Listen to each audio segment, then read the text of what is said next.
Assalamualaikum warahmatullahi wabarakatuh. Perkenalkan, nama saya Nadia Olivia dengan NIM 1515621002 dari Prodi S1 Pendidikan Tata Busana Universitas Negeri Jakarta.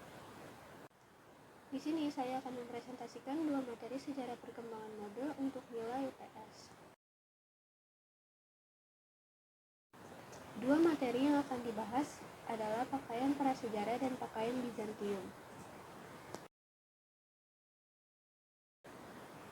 Pakaian prasejarah ada 5 subbab, yaitu era lukisan gua, budaya Gravettian, bagian bumi selatan, Bok people atau orang-orang rawa, dan Obsidiaisme.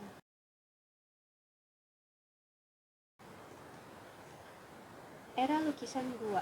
Salah satu patung yang terkenal adalah Venus of Willendorf. Dia berasal dari sekitar 25.000 tahun sebelum Masehi. Tingginya hanya beberapa inci dan diukir dengan rumit. Alasan dia menarik bagi para sejarawan mode adalah kepalanya. Ada banyak spekulasi dari para sejarawan mode, apakah itu sebuah topi, rambut keriting, atau sebuah mahkota. Terlepas dari spekulasi sejarawan mode, benda atau anggota tubuh itu tetap terlihat modis dan bergaya. Dengan memakainya berarti dia memperhatikan penampilannya dan ingin terlihat menarik. Sama halnya dengan patung di bawahnya, Venus of Brazenpoint, berasal dari Prancis sekitar 23.000 tahun sebelum Masehi. Di bagian kepalanya itu terlihat seperti semacam rambut yang dikepang. Tapi setelah melihat gambar sebelah kanan, lebih cocok seperti hiasan kepala. Kedua hal tersebut adalah kelahiran mode secara mutlak karena bagi Venus of Willendorf maupun Venus of Brazenpoint merupakan milik sebuah kebudayaan atau suku tertentu.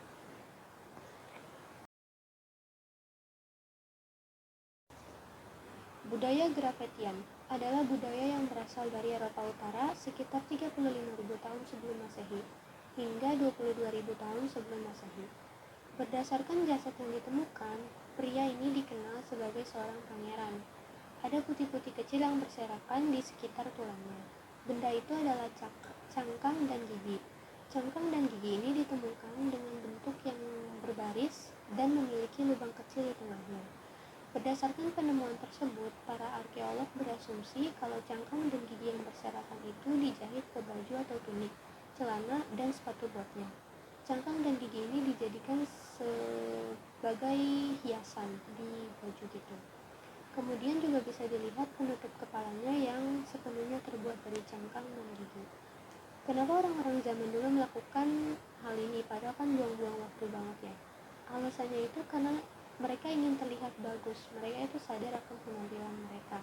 Mengingat pria ini seorang pangeran, tentu rasanya aneh jika ia melakukan semua itu sendiri. Pasti ada seorang spesialis atau ahli yang membuatkan pakaian ini untuk pangeran itu. Terlihatlah di sini status memang sudah ada sejak dulu. Kemudian ada juga jejak tekstil yang didapat dari batu-batu kecil tempat jasad pangeran itu dikuburkan. Sehingga dapat diketahui bahwa pakaian mereka itu ditenun 35.000 tahun yang lalu.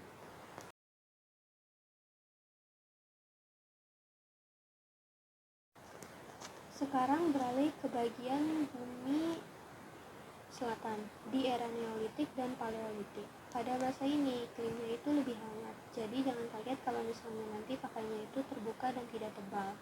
Ini adalah lukisan batu Bracau yang ditemukan di Australia. Lukisannya itu berwarna hitam, jadi terlihat seperti siluet gambarnya. Nah, ini tuh agak sulit untuk dibayangkan pakaian seperti apa yang mereka gunakan.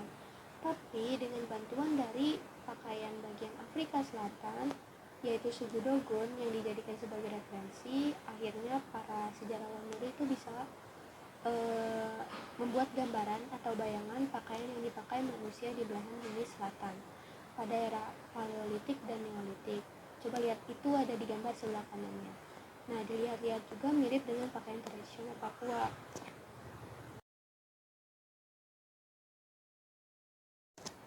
Selanjutnya ada Bok people atau orang-orang rawa. Orang-orang rawa itu adalah mayat atau jasad yang ditemukan di rawa-rawa. Manusia rawa yang belum lamanya ditemukan berasal dari 6.000 tahun sebelum Masehi dan akhir periode rawa itu sekitar 100 tahun sebelum Masehi. Mayat orang rawa ini ditemukan di seluruh Eropa, di Irlandia, di Inggris, dan di daratan Eropa. Alasan mereka ditemukan di rawa-rawa adalah kemungkinan karena pengorbanan atau mungkin juga ritual-ritual. Jadi mayatnya di situ dibuang ke rawa gitu. Nah, ini tuh berdasarkan pada tali yang terdapat di lehernya. Terus hubungannya mayat orang-orang rawa ini sama moda atau fashion itu apa? Coba dilihat rambutnya deh. Rambut mereka itu tertata rapi. Orang-orang rawa ini memiliki tatanan rambut yang menarik, unik, dan tidak disangka juga modis. Rambutnya itu menonjol dan tertata rapi ke belakang. Lalu bagian depannya dicukur habis. Asumsi saya itu dia memakai gel rambut karena kan rambut manusia tidak bisa kaku seperti itu. Kemudian di sini juga ada orang Rawa yang kukunya rapi dan bagus. Bahkan potongan kukunya itu lebih rapi daripada potongan kuku yang saya punya. Ini tuh merupakan jejak kalau orang-orang Rawa ini, bahkan yang berjenis laki-laki juga merawat diri mereka, melakukan manicure dan memakai gel rambut untuk berpenampilan rapi dan menarik. Setelah rambut, di sini ada beberapa contoh pakaian orang-orang Rawa. Yang terakhir itu ada Otzi the Iceman. Nah, ini tuh berasal dari 3300 tahun sebelum Masehi. Sesuai namanya, Otzi the Iceman itu adalah manusia es karena ia ditemukan di walak es tepat di daerah berhutan pegunungan Alpen pada awal 1990-an. Yang menarik dari Otzi ini adalah pakaiannya. Jadi ini adalah pakaian yang ditemukan bersama dengan jasad Otzi, orang Otzi ini. Berdasarkan hal tersebut, para sejarawan berasumsi bahwa ini adalah pakaian yang dipakai Otzi. Itu tuh ada ikat pinggang, kulit, kemudian legging, terus ada bahan yang digunakan untuk menutup area bawah yang disangkutkan ke ikat pinggang, lalu ada sepatu, serta mantel kulit, dan diakhiri dengan jubah yang terbuat dari jerami dan topi yang senada. Yang menarik itu adalah sepatunya. Sepatunya itu terbuat dari beberapa lapis kulit, benang, dan jerami. Ozi itu kan seorang pemburu ya, jadi kesibukan mereka itu berburu. Nah, kemungkinan sepatunya itu dibuat oleh ahli yang tinggal di desa atau suku tempat dia tinggal. Kemudian mereka melakukan barter untuk memenuhi kebutuhan masing-masing. Berikutnya ada Kekaisaran Bizantium. Pakaian yang dipakai saat zaman Bizantium. Yang pertama itu ada tunik. Baik pria maupun wanita itu memakai tunik sebagai dalaman. Untuk pria setengah panjang dan wanita panjang penuh. Selanjutnya ada dalmatika. Dalmatika itu adalah tunik A-line dengan belahan yang ditujukan untuk para elit atau keluarga kerajaan. Dalmatika itu disulam dan dihias dengan permata. Banyak pakaian dari Bizantium itu masih dipakai sampai sekarang, contohnya itu para pendeta. Bentuk dasar dari pakaian pendeta itu adalah dalmatika, tunik A-line dengan hiasan permata di bagian dada.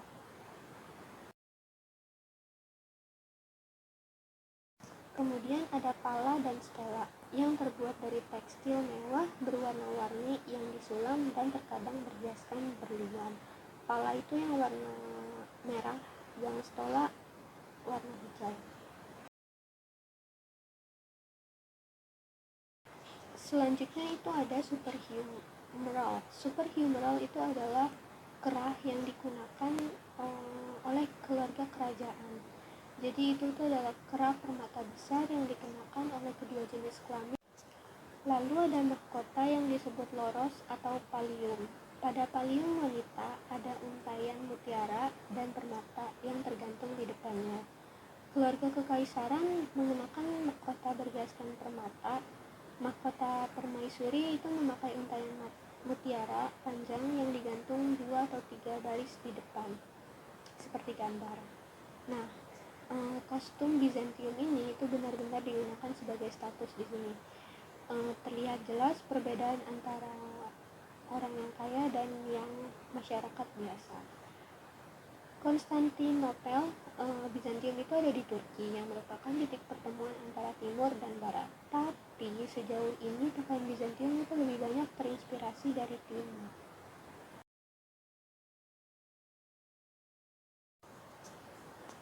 Sekian presentasi dari saya, lebih kurangnya mohon maaf. Wassalamualaikum warahmatullahi wabarakatuh.